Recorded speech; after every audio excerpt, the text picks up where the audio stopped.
आज आपण आलो आहोत अक्कलकोटमध्ये श्री स्वामी समर्थ महाराजांचे दर्शन करायला।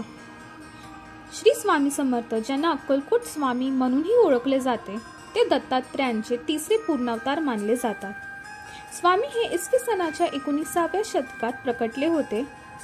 त्यांनी 22 वर्षे अक्कलकोटमध्ये वास्तव्य केले आणि 1878 साली त्यांनी समाधी घेतली।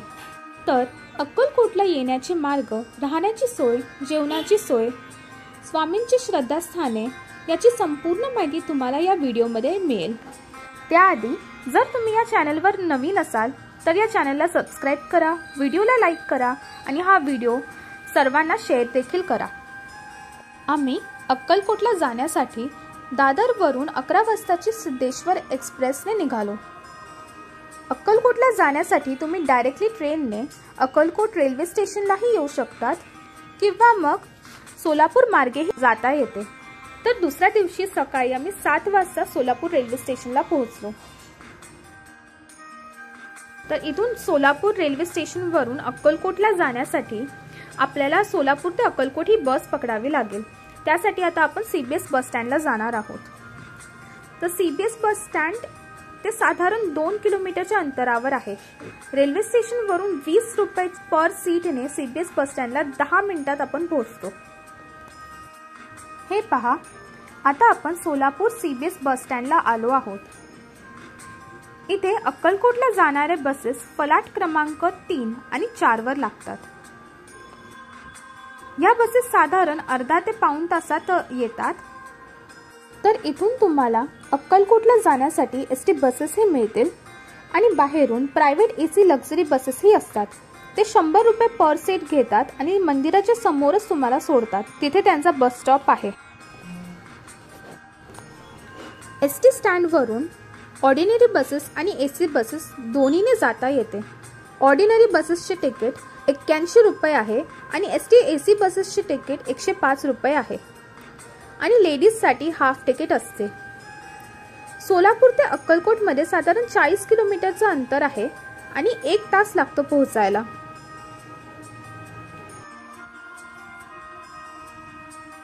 आता आम्ही अक्कलकोटला आलो आहोत। इथून मंदिराकडे जाण्यासाठी एसटी स्टँडच्या बाहेरूनच तुम्हाला ऑटोज मिळतील। मंदिरापर्यंत जाण्यासाठी 20 रुपये पर सीट घेतात। तर इथे आता आम्ही मंदिरासमोर आलो आहोत। मंदिरासमोरचा जो मार्ग आहे, इथे अन्नछत्र आहे आणि भक्तांसाठी राहण्याची सोय केली आहे। इथे आत आल्यानंतर श्री स्वामी समर्थांची ही भव्य अशी मूर्ती दिसते। अक्कलकोटला 3 भक्त निवास आहेत। तर पहिलं आहे यात्री निवास, दुसरे यात्री भुवन आणि तिसरे आहे भक्त निवास। भक्त निवास थोडंसं लांब आहे मंदिरापासून, बाकी हे 2 यात्री निवास आणि यात्री भुवन हे जवळ आहेत। यात्री निवासामध्ये 100 रुपये पासून ते 1200 पर्यंतचे रूम्स अवेलेबल आहेत। इथे कॉमन बाथरूम्स आणि सेल्फ कंटेंट रूम्स ही आहेत।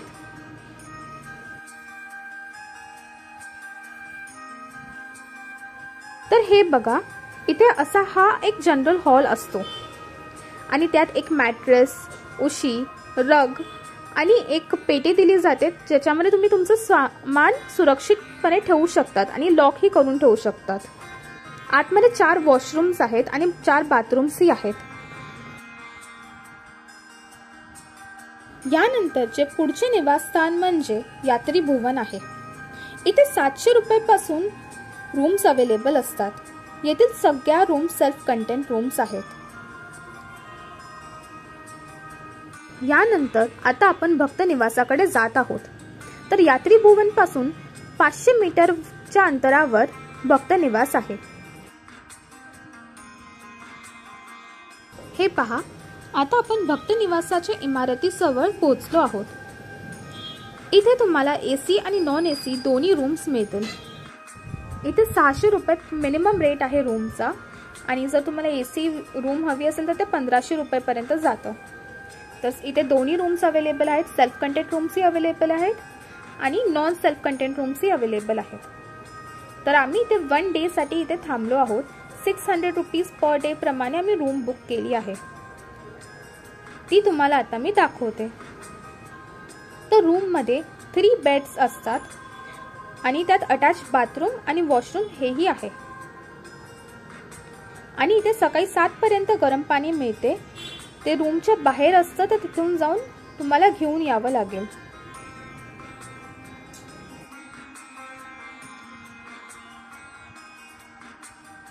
आम्ही फ्रेश होऊन आता स्वामींच्या दर्शनासाठी निघालो। मंदिराच्या बाहेर बरेच पूजेचे आणि मिठाईची दुकानं आहेत, तर इथून तुम्ही पूजेचं सामानही घेऊ शकता।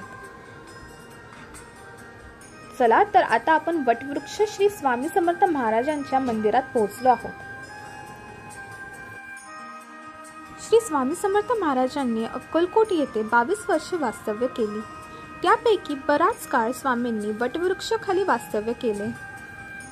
वटवृक्षाखाली बसून स्वामींनी अनेक लीला केल्या आहेत आणि म्हणूनच इथे स्वामी समर्थांचे मंदिर बांधण्यात आले आहे।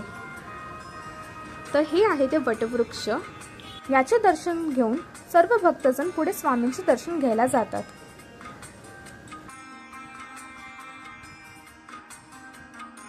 भिवू नकोस, मी तुझ्या पाठीशी आहे, हे स्वामींचे ब्रीद वाक्य आहे।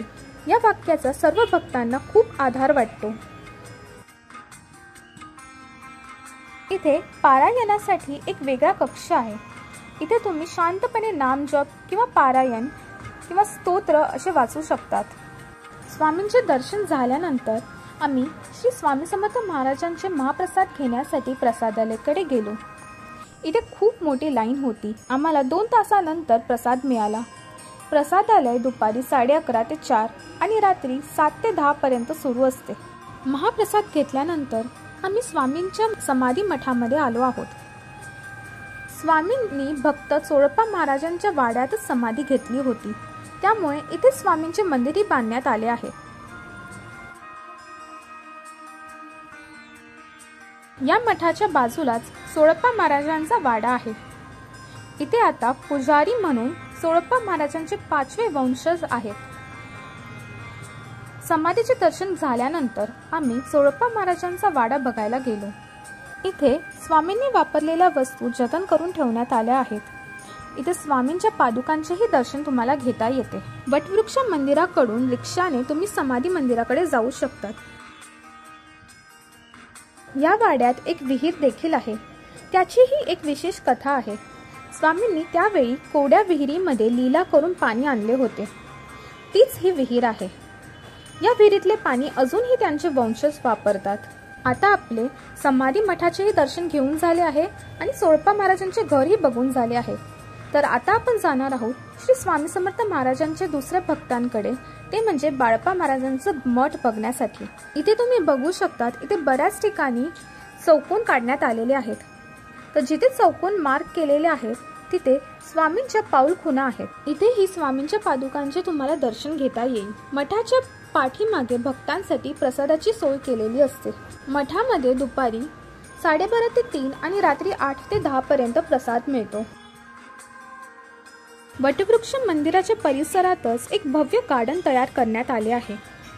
आता आपण तिथे जाऊया। हे आहे गार्डनचे मुख्य प्रवेशद्वार। आता आपण तिकीट काढून आतमध्ये जाऊया। हे गार्डन लहान मुलांपासून ते मोठ्यांपर्यंत सगळ्यांसाठी आहे। गार्डन खूप सुंदर आहे। इथे आल्यावर खूप शांत आणि छान वाटते। गार्डनच्या बाजूलाच एक सुंदर असे तुळजाभवानी माता मंदिर आहे। तिथे दर्शन घेऊन मग आम्ही पुढे खंडोबाच्या मंदिराकडे निघालो। खंडोबाचं मंदिर अक्कलकोट बस स्टँडच्या अगदी समोर आहे, अगदी 5 मिनिटाच्या अंतरावर आहे। स्वामी सर्वप्रथम अक्कलकोटच्या खंडोबाच्या मंदिरातच दिसले, त्यामुळे सर्व भक्त खंडोबाच्या मंदिराचे दर्शन घ्यायला येतात। खंडोबाचे दर्शन घेऊन आता आम्ही सोलापूरच्या दिशेने निघालो आहोत। तर असे आमचे संपूर्ण अक्कलकोटचे दर्शन झाले आहे।